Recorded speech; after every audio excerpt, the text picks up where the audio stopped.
The S&P 500 is becoming one of the most talked about investments among Filipino investors today.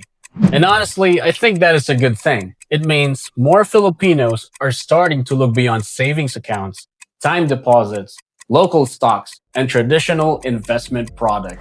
More Filipinos are now asking, how do I invest globally? How do I own companies like Apple, Microsoft, Nvidia, Google, and Amazon? How do I participate in the growth of the US market? That is a good development. But before you invest in the S&P 500, there is one thing I want you to understand properly. Because most people hear this number, 10%. They hear that the S&P 500 returns around 10% per year on average. And because of that, many people imagine investing like this. Year 1 plus 10%, year 2 plus 10%, year 3 plus 10%, and year 4 plus 10%. Very clean, very smooth, and very predictable. But that is not how the stock market works. The 10% number is historically true only over long periods, but it is also one of the most misunderstood numbers in investing. Now, before we continue, let me introduce myself quickly. I am Rico Desengano, just some 34-year-old Filipino guy who has been investing in the global market since I was 25. Over the years, I've gone through different platforms, different policies, different brokers, providers, asset classes, market dips, bull runs, different sectors, and different investment environments. And through that journey, at syempre, sa awa ng Diyos, I have built a portfolio that currently generates around 75,000 pesos per month in dividend income. I'm not saying that to flex, but I'm saying that because a lot of what I will share in this video is not just theory. It comes from actually being in the market, making decisions, seeing volatility, going through different market cycles, and learning how investing behaves in real life. But of course, quick disclaimer, this video is solely for educational purposes only. Investing carries risk and returns are not guaranteed. Past performance is not indicative of future results, and actual results vary from person to person. This video should not be taken as a professional financial advice. Albeit I'm licensed, before you make any financial decisions, please consult your trusted financial advisor or do your own due diligence based on your personal situation.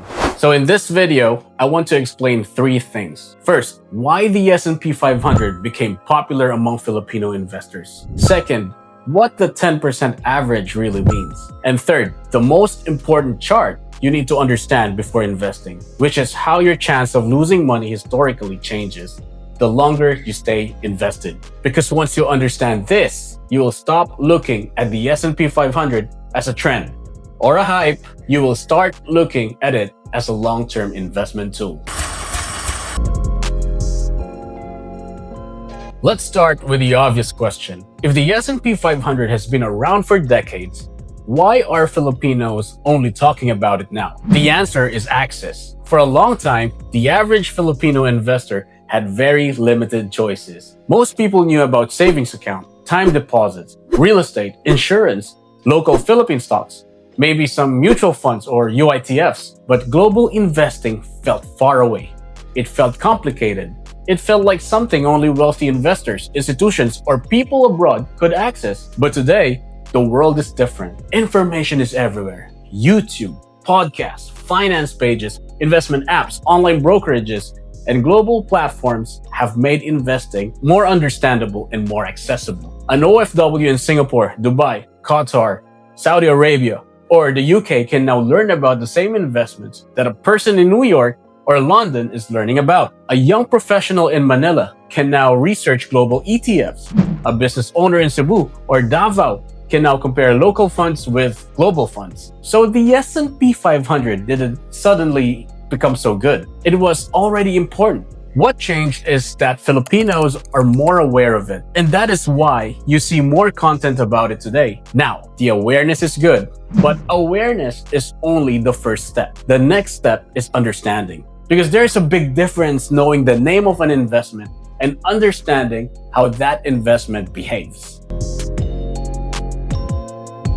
Let's simplify it. The S&P 500 is an index. It represents around 500 of the largest publicly listed companies in the United States. These includes companies like Apple, Microsoft, Nvidia, Amazon, Google, Meta, Berkshire Hathaway, and many others. When you invest in the S&P 500, you are not betting on just one company.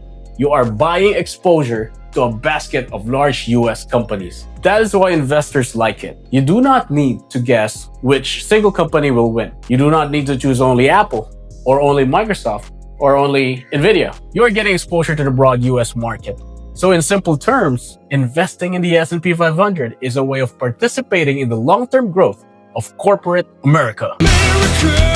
Fuck yeah! That is powerful.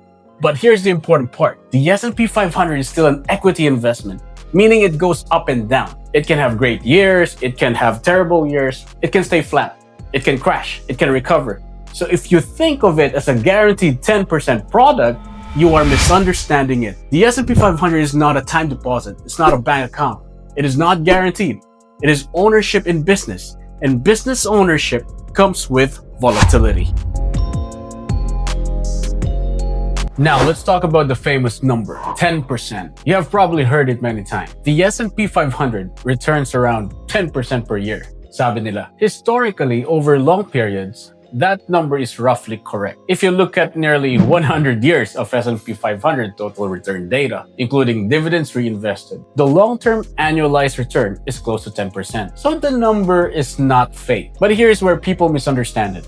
The average return is not the same as the annual experience. Let me explain. If, say, the average temperature in a country is 25 degrees, that does not mean that every day it's 25 degrees. Some days are very hot, some days are very rainy, some days are cold. The average only appears when you look at the long period. The stock market is the same. The S&P 500 may average around 10% over long periods, but in a single year, it almost never gives you exactly 10%. In fact, using the historical data set, going back to 1928, the S&P 500 only returned 8 and 10% in around 3 years out of 98. Only 3. And even if you make the range wider and say anything between 8 to 12%, it only happened around 4 times out of 98 years.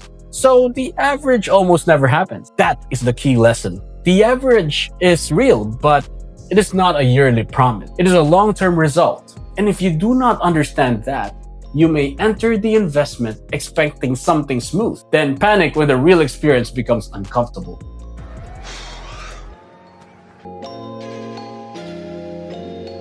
So, if the S&P 500 does not really return 10% in a year, what does it actually do? It moves in extremes, more often than people expect. Historically, about 37 out of 100 years returned more than 20%. That means more than 1 out of 3 years were very strong. On the other side, about 12 out of 100 years lost more than 10%. That means around 1 out of 8 years had a serious drop. So instead of imagining a smooth 10% every year, a more realistic picture looks like this. 1 year plus 25. Another year minus 18. Another year plus 30. Another year plus 6%. Another year minus 12. Then another strong recovery. That is normal. That is the stock market. The problem is not the market moves like this. The problem is that many investors are emotionally unprepared for it. They invest because they heard about a 10% average. But when they see a negative year, they think something is wrong. When the market drops, they start asking, should I pull out? Is the S&P 500 okay? Scam naman pala tong S&P 500 na to. Did I enter at the wrong time? Should I wait until things are safer? But volatility is part of equity investing. The ups and downs are not a sign that the investment is broken. They are the reason why equities have historically delivered higher long-term returns than a safer assets like cash or deposit. You cannot ask for equity returns with a fixed deposit emotion. That is one of the most important mindset shifts every Filipino investor must make. Another reason investors struggle is because market recoveries often happen quickly. When markets crash, many people sell and say, I will go back in when things are clearer. That sounds safe, but historically, some of the strongest returns happened after some of the scariest period. For example, in 1933, after the worst part of the Great Depression, the S&P 500 rebounded by around 49.98%. In 1954, the S&P 500 returned about 52.56%, one of the strongest calendar year returns in the historical dataset. In 2003, after the dot-com crash, the S&P 500 returned about 28.36%, and in 2009, after the global financial crisis, the S&P 500 returned about 25.94%.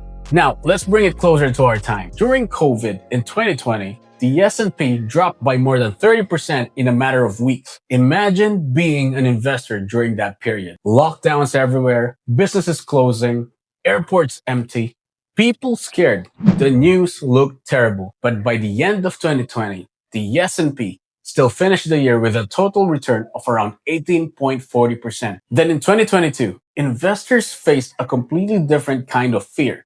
Russia invaded Ukraine. Inflation was high. The US Federal Reserve raised interest rates aggressively. Markets were pricing the cost of money. Growth stocks were falling. Bond prices were also under pressure. And the S&P 500 finished 2022 down around 18.11%. That year was painful, but what happened after? In 2023, the S&P 500 rebounded by around 26.29%.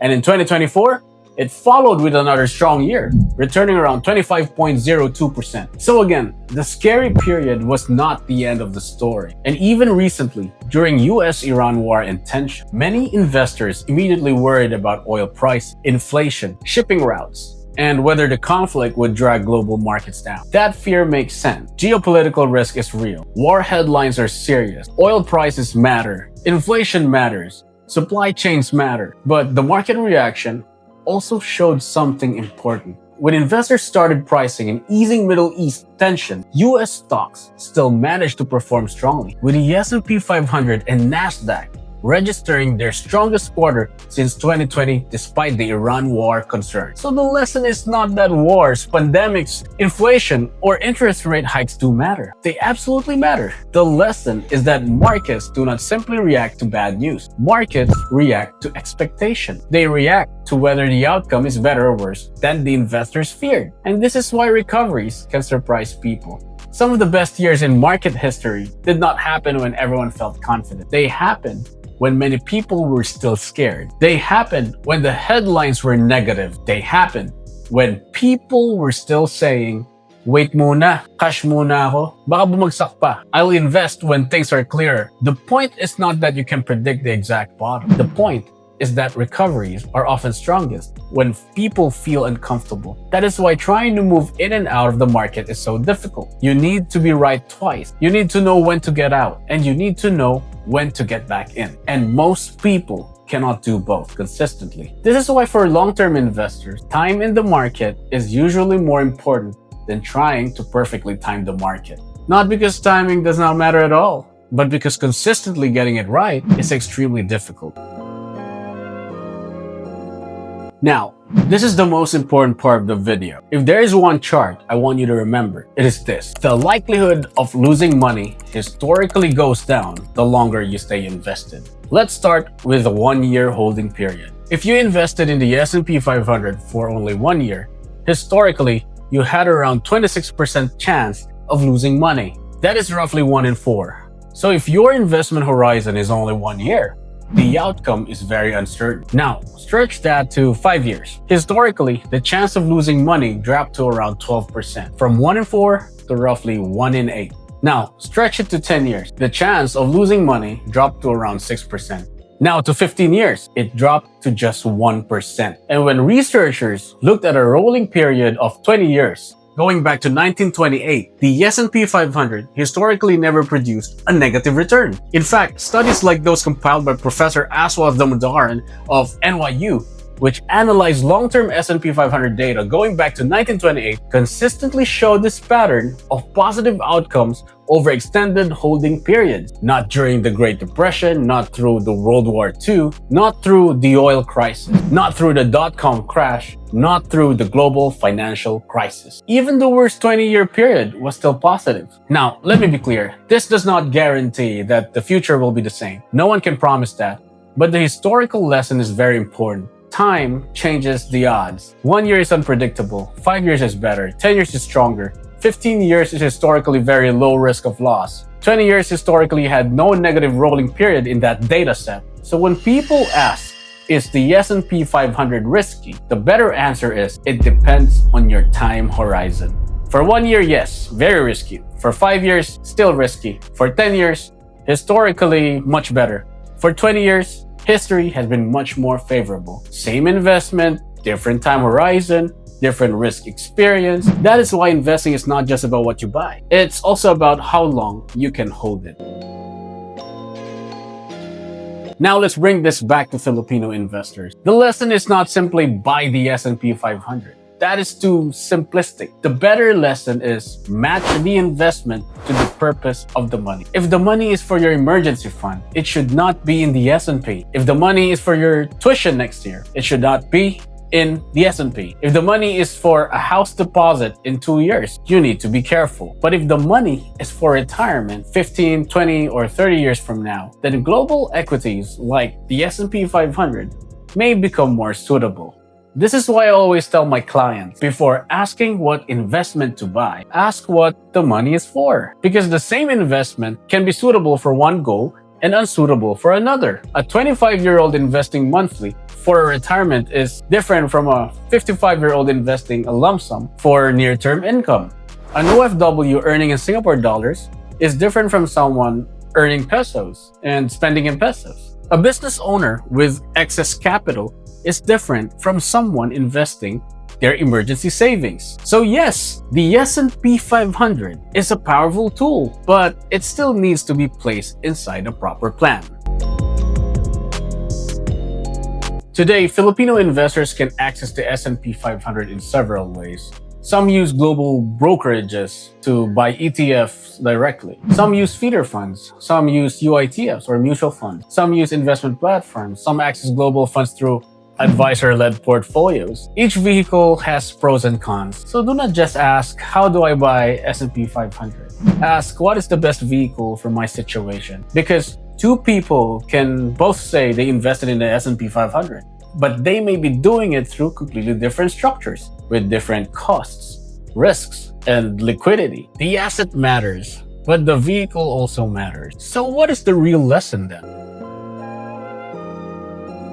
The S&P 500 is not new. It is not magic. It is not guaranteed. And it does not return 10% every year. But historically, it has rewarded long-term investors who were able to stay invested through different market cycles. The key is understanding the difference between average returns and actual return. The average return looks clean. The actual journey is very messy. The average return is around 10%, but the actual experience includes strong years, bad years, flat years, crashes, recoveries. That is why your time horizon matters so much. Because the longer you stay invested, the more history suggests the odds move in your favor. The challenge for most investors is not just finding the right investment. The challenge is staying invested long enough for the strategy to work. So if you're a Filipino investor looking at the S&P 500 today, I think that is a good thing. It means you are thinking globally. It means you are learning. It means you are looking for better ways to grow your money. But before you invest, understand what you are buying. Understand that 10% is an average, not a promise. Understand that the market will not move in a straight line. Understand that holding period changes your risk. And most importantly, understand what the money is for. Because the S&P 500 can be a powerful tool, but only if you use it properly and if it aligns with your values. See you in the next video.